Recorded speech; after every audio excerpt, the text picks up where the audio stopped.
은혜와 은총이 우리 안에 가득하시기를 예수님의 이름으로 축원합니다. 이 마음으로요, 앞뒤 옆에 계신 분들과 함께 가장 밝은 웃음으로 잠 잘 오셨습니다, 큰 은혜 받으시기 바랍니다라고 인사하겠습니다. 잠 잘 오셨습니다, 큰 은혜 받으시기 바랍니다. 잠 잘 오셨습니다, 큰 은혜 받으시기 바랍니다. 이제 서로를 보시고요, 이쪽은 저쪽을, 저쪽은 이쪽을, 그리고 영상으로 예배 들으신 분들도 함께 손을 들며 인사하겠습니다. 잠 잘 오셨습니다, 큰 은혜 받으시기 바랍니다. 잠 잘 오셨습니다, 큰 은혜 받으시기 바랍니다. 지난 주일에 나누었던 모가의 역설이라는 말씀 기억하시나요?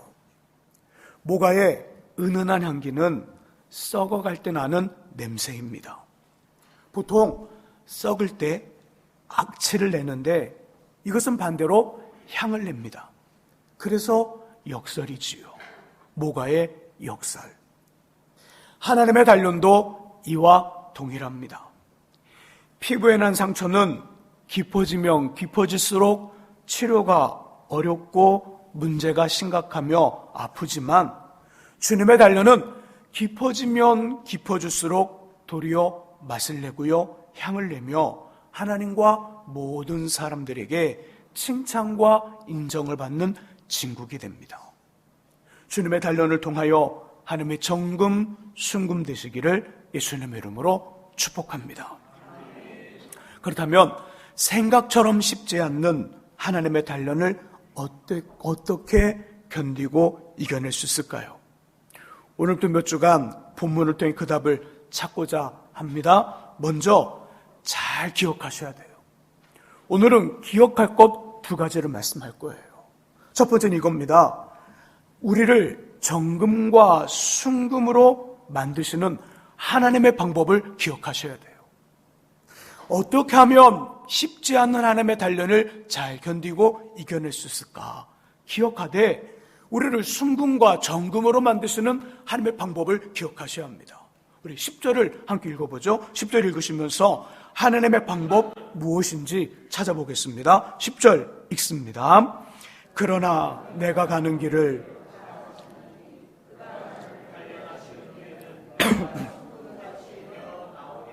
아멘. 자신의 사람들을 정금과 순금으로 만드시는 하나님의 방법 나오죠? 뭘까요? 단련이에요. 그가 나를 단련하신 후에는 내가 순금같이 내어 나오리라. 단련하신 후에 순금이 된다는 거예요. 이게 순서예요. 단련, 다른 말로는요, 재련이라는 뜻이 있어요. 어떤 광석을 뜨거운 용광로에 넣어 깨끗한 금속을 빼내는 재련, 이게 단련이에요. 또 대장간에서 대장장이가 쇠붙이를 뜨거운 불 속에 넣었다가 망치로 두드리고 차가운 물 속에 넣으며 다시 뜨거운 불 속에 넣었다가 망치로 두드리고 물에 넣어 단단한 철을 만드는 담금질, 이게 단련이에요. 하나님은 담금질과 재련과 단련을 통하여 우리를 정금과 순금으로 만든다는 거예요. 성경 어디를 봐도 다른 방법은 없습니다. 성경 어디를 봐도 이 단련을 빼고 순금을 되게 하는 생략과 건너뛰임 찾아볼 수 없다는 거지요. 오직 단련을 통하여 우리는 하나님의 순금과 정금이 됩니다. 본문 13절과 14절이 이 사실을 더욱 분명하게 확인시켜 주시오. 우리 13절과 14절의 말씀을 같이 한번 읽어봅니다. 그는 뜻이 일정하시니 누가 능히 돌이키랴. 그의 마음에 하고자 하시는 것이면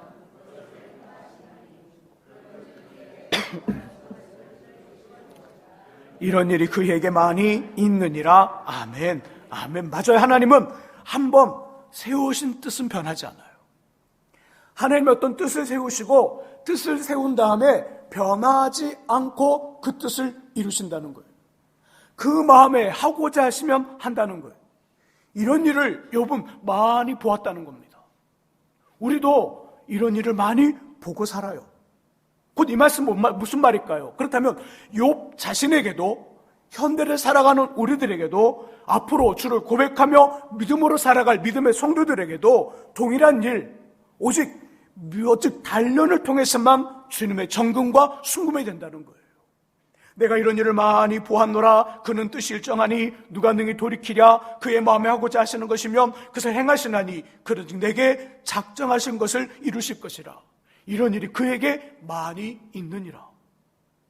하나님이 어떤 뜻을 세워 그 뜻을 이루고자 하실 때 방해할 수 있는 것들이 없다는 겁니다. 다 이룬다는 거예요. 곧 하나님이 어떤 우리를 정금과 순금 되게 한 방법을 만드셨는데 그건 바로 단련이라는 거예요. 단련을 통하여 순금되더라. 목사님, 하나님이면 이 단련의 과정 없이도 순금되게 할 수 있잖아요. 세상을 만드신 하나님이 뚝딱 우리 안에 있는 모든 불순물을 다 제거하고 정금, 순금되게 할 수 있는데 왜 꼭 하나님 이런 힘든 과정을 통하여 그 순금과 정금이 되게 하는 걸까요? 그냥 뚝딱 하시면 될 텐데. 그러지 않으시는 이유가 이스라엘의 통일 왕국의 새 왕을 통하여 보여줘요. 이스라엘 나라 솔로몬의 아들 르호보암 때 두 쪽으로 나뉩니다. 북쪽의 이스라엘과 남쪽의 유다. 이 둘로 나누기 전에 세 사람의 왕이 통일 왕국을 다스렸어요. 첫 번째가 사울, 그 다음에 다윗, 그 다음에 솔로몬. 이 세 사람 중 두 사람은 거의 동일한 삶을 살아가며 하나님과 사람들에게 공통된 평가, 부정적 평가를 받아요. 세 사람 중 한 사람은 두 사람과는 전혀 다른 삶을 살아가며 다른 평가, 긍정적 평가를 받아요. 세 사람 중 공통된 두 사람은 사울과 솔로몬이에요. 이들의 시작은요, 매우 크고 화려했습니다. 부러움을 받을 정도로 매우 크고 화려했어요. 사울이요, 키가 우리 일반적인 사람들의 키 어깨에서 머리까지 하나 더 있었어요. 키가 컸다는 말은 무슨 말일까요? 외모가 뛰어나다는 얘기예요. 외모가 매우 뛰어났습니다. 그리고 그는 이스라엘 12지파 중 가장 작은 지파, 베냐민 지파의 가장 작은 가정의 아들이라고 자신을 소개해요. 겸손했어요. 외적으로 멋있죠? 키가 훨씬 크고요. 잘생겼습니다. 등치도 좋아요. 겸손도 해요. 하나님은 그를 기름 부어 이스라엘의 첫 번째 왕으로 삼고 성령으로 충만해 가셨어요. 하지만 왕이 된 후 주님의 명령을 불순종합니다. 가서 아말렉 사람들 모두를 진멸하라. 근데 다 진멸하지 않아요. 살찐 짐승들은 살짝 뺍니다. 그리고 양의 소리, 소의 소리가 막 들려와요. 주님의 명령에 불순종해요. 그리고 스스로 제사장이 됩니다. 하나님의 쓰신 제사장이 그 제사장이 아니라 스스로 제사장이 되어서 하나님 앞에 제사를 직접 드려요. 하나님, 사울을 보면서 내가 이 사람을 왕으로 세운 걸 후회한다. 성경 어디를 봐도 하나님을 후회한다는 표현을 창세기에서 말씀 빼고는 없는데 사울 사람을 보고 후회한다는 말씀을 하셔요. 결국 하나님이 떠납니다. 그리고 악신에게 붙잡혀 평생을 반 미친 사람으로 살다가 블레셋과의 전쟁에서 아들들과 함께 죽고요. 그 시신이 성벽에 매달리는 수치를 당합니다. 이게 사울의 인생이었어요. 첫 번째 왕 사울. 세 번째 나오는 솔로몬의 인생도 대단했죠. 그의 시작을 봐보세요. 하나님 뭐라고 말씀합니까? 너 이전에도 없고 너 이후에도 없을 것이다. 내가 너에게 이런 지혜를 주리라. 최고의 지혜의 왕. 그 지혜를 받음에 한 여인, 두 여인이 한 아이를 데리고 와 이 아이가 다 자신의 아들이라고 말합니다. 그때 솔로몬 재판하죠. 칼을 갖고 와라. 그리고 이 아이를 반으로 쪼개 한쪽은 이 여인에게 그리고 다른 쪽은 이 여인에게 줘라. 그랬더니 한 여인이 말합니다. 아닙니다. 왕이시여, 그냥 이 아이를 저 여인에게 그냥 주십시오. 이 아이를 죽일 수는 없습니다. 그때 솔로몬, 이 여인이 진짜 어머니 이 여인에게 줘라. 그 어머니의 불뜻 타오르는 이 모성애를 바라보고 그 여인이 진짜 어머니라는 걸 알아요. 그토록 현명하고 지혜로운 왕, 그게 바로 솔로몬의 시작이었어요.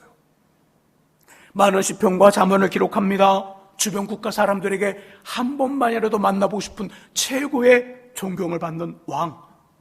그렇게 시작했으나 끝내 솔로몬은 많은 이방의 왕비들을 통하여 그 마음을 빼앗겨요.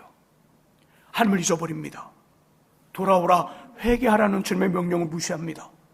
결국 주님 없는 삶은 헛되다 고백하면서 헛된 인생이 돼버려요. 이게 솔로몬의 인생이에요. 반면에 다윗은 전혀 달라요. 다윗, 주님이 그를 만나는 그 순간에 뭐라고 말하냐면, 저 사람은 나의 일을 온전히 이룰 내 마음에 꼭 드는 하나님 마음에 합한 사람은 칭찬을 받고요, 끝내 지금까지 이스라엘 사람들에게 가장 사랑과 존경을 받는 인물이 다윗이에요. 사울과 솔로몬, 다윗 모두 다 통일 왕국의 왕이었는데, 한쪽은 칭찬과 인정과 사랑을 받고 한쪽은 비참한 삶을, 비참한 최후를 맞이합니다. 이 둘의 차이점은 뭘까요? 사울과 솔로몬 그리고 다윗, 이 둘의 차이점은 다른 한 가지 딱 하나 있습니다. 그것은 바로 이들이 왕이 되기 위한 단련이 있었느냐 아니면 단련이 없었느냐. 왕이 되기 위한 단련이 있었느냐 없었느냐. 사울은요, 이스라엘의 초대 왕이 되기 위한 단련과 훈련의 내용이 전혀 없어요. 전혀 훈련의 내용 없습니다. 솔로몬도 이복 형들과 왕이 되기 위한 신경전이 있었지만 나단 선지자와 어머니 밧세바의 지략으로 단련 없이 쉽게 왕이 됩니다.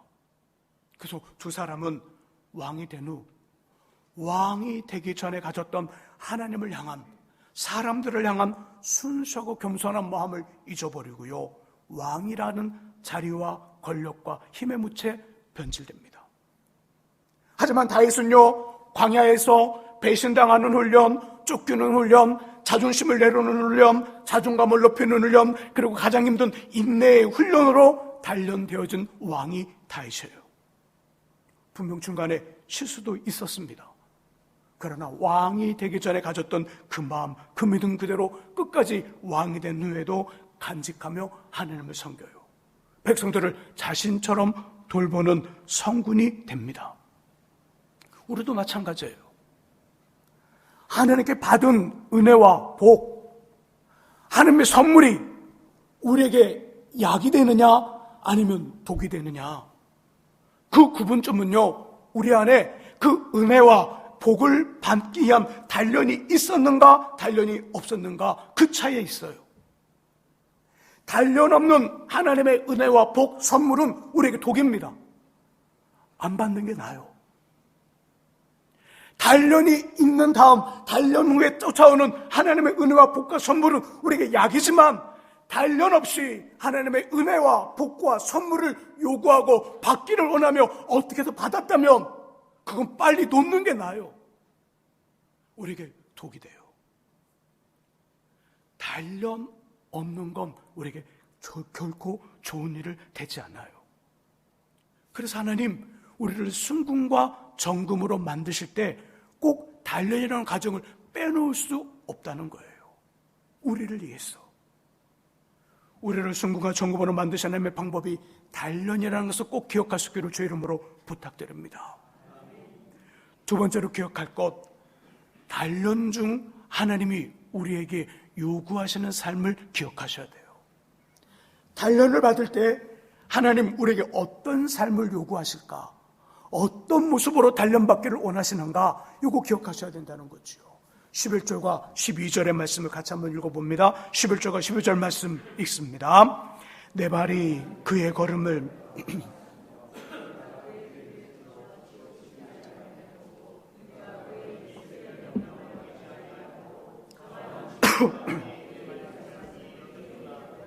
아멘. 11절과 12절의 말씀 속에 보면 단련 중에 있는 우리에게 하나님이 요구하시는 삶이 나와요. 아주 간단합니다. 흐트러지지 않는 바른 삶. 단련은 쉽지 않다고 그랬습니다. 단련은 어렵다고 말했습니다. 단련은 힘든 일이라고 말씀드렸어요.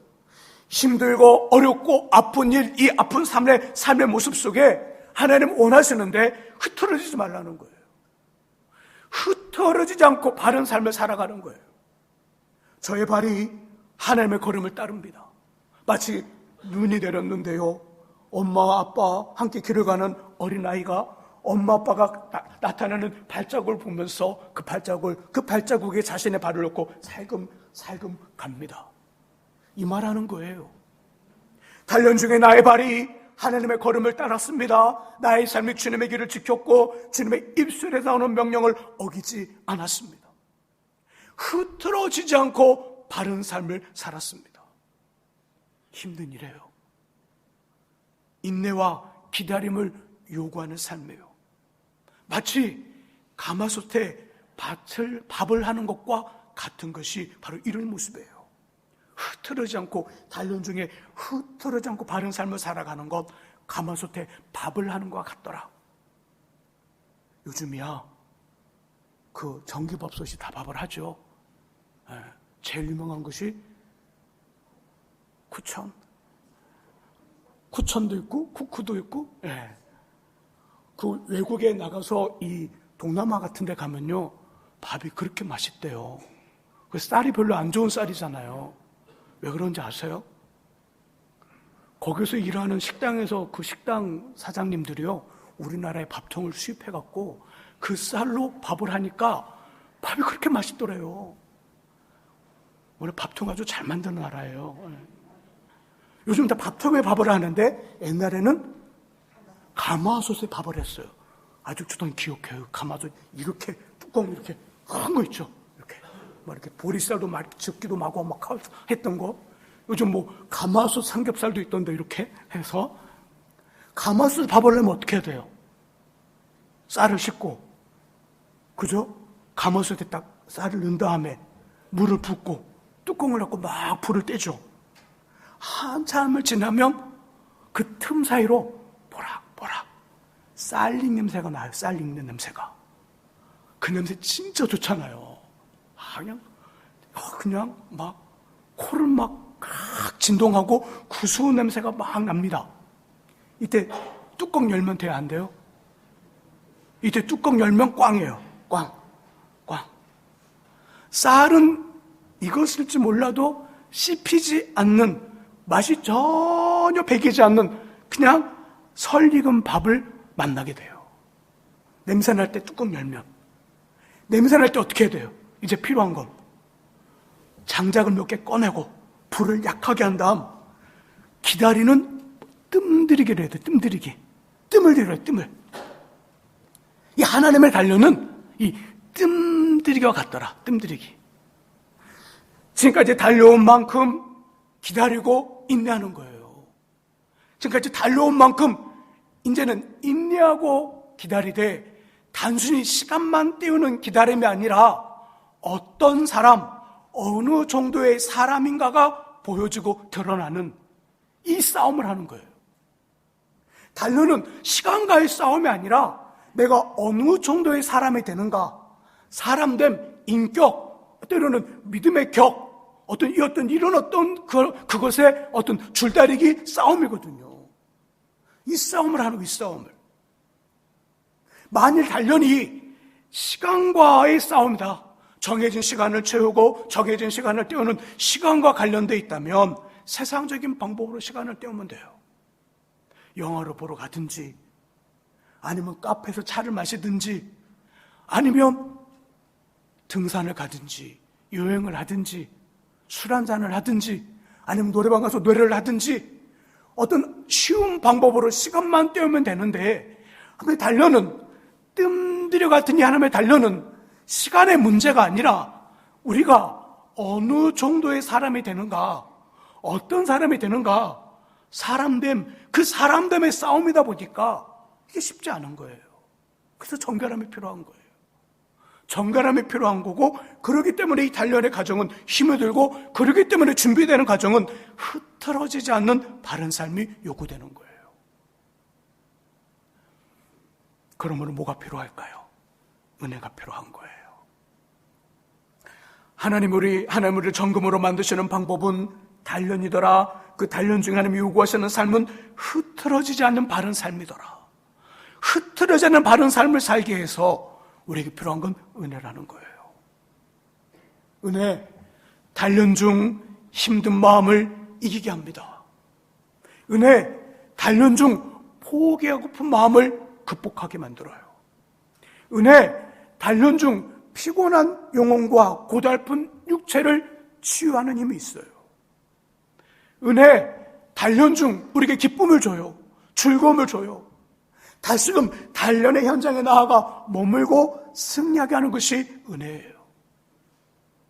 저는 여러분들이 늘 긍휼을 베푸시고 때를 따라 도와주시는 주님의 보좌 앞에 담대히 나아가 은혜를 구하고 은혜를 구하고 은혜를 구하는, 아니 우리 삶이 조금은 부족하고 모자라도 여전히 은혜를 구하고 은혜를 구하고 은혜로 충만하고 은혜로 풍성해지고 은혜로 가득히 채워져서 단련 중 흐트러지지 않는 바른 삶을 살아가는, 그래서 결국 하나님의 순금 정금되어지기를 예수님의 이름으로 축원합니다. 기도하겠습니다. 하나님 아버지 감사를 드립니다. 하나님은 우리를 단련이라는 힘든 시간을 통하여 또 힘든 열들을 통하여 우리를 순금되게 하고 정금되게 하십니다. 그 정금되는 그 단련의 과정 속에 하나님은 흐트러지지 아니하는 바른 삶을 살라 합니다. 그러게 아버지 은혜로 채우시고 은혜로 붙들어 주시고 은혜로 역사해 주셔서 그 단련들을 잘 이겨내게 하시고 잘 극복해내게 하시고 멋지게 살아가는 우리 되도록 성령님 함께하여 주옵소서. 주님이 도와주시고 주님이 붙잡아 주셔서 늘 은혜로 충만하고 늘 은혜로 풍성한 우리가 되도록 하나님 인도해 주옵소서. 예수 그리스도의 이름으로 기도합니다. 아멘. 이제 우리